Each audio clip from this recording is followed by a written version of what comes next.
Il le faisait même avant d'être gouverneur du Grand Katanga, il continue à le faire après. L'honorable Moïse Katumbi Chapwe a toujours été sensible au malheur qui frappe ses compatriotes congolais en intervenant chaque fois avec des solutions pratiques au prix de sa poche. Touché par la catastrophe sociale et alimentaire qui frappe de plein fouet ses anciens administrés qui sont obligés de débourser jusqu'à $50 américains pour se procurer un sac de farine de maïs de 25 kilos, il s'est décidé d'arrêter cette escalade en prenant ce mercredi 15 mars 2017 la direction de Johannesburg en Afrique du Sud où il a passé une importante commande de 100 000 tonnes de farine de maïs devant prendre la direction de l'ex-Grand Katanga et des provinces environnantes en imposant à perte le prix de $8 américains par sac, un prix social ne visant aucun profit.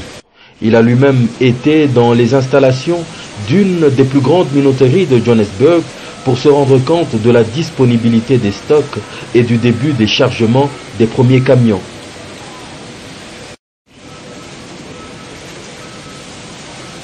Je suis venu en Afrique du Sud pour voir des amis et surtout pour résoudre le problème de la province du Katanga concernant la farine de maïs parce que le sac est arrivé peut-être à 40 000 francs.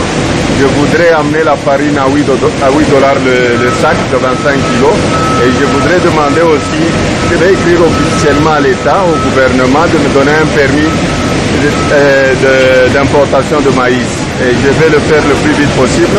J'ai acheté un grand stock en Afrique du Sud, j'étais en Zambie, je suis en train de faire le tour de la sous-région pour avoir aussi des amis qui pourront nous aider pour que l'accord de la CINCO soit respecté.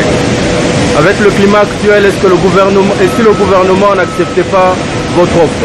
Bon, si le gouvernement n'accepte pas, c'est leur problème. Moi, je voudrais donner ce que j'ai, aider la population congolaise, parce que ce maïs va aller dans tout le Grand Katanga et je crois vers le 2 Kasaï aussi, les gens qui consomment la farine de maïs. Donc le plus important pour moi, c'est la population, c'est pas les politiciens. Et j'insiste, je voudrais envoyer la farine pour qu'on puisse vendre cette farine à $8 le sac. Donc nous allons vendre la farine normalement rendue au Lubumbashi, c'est $14 et nous allons vendre cette farine à $8 pour aider la population congolaise. Il demande pour ce faire que l'État congolais lui délivre un permis d'importation en bonne et due forme. La vie de plusieurs milliers de ménages en dépend.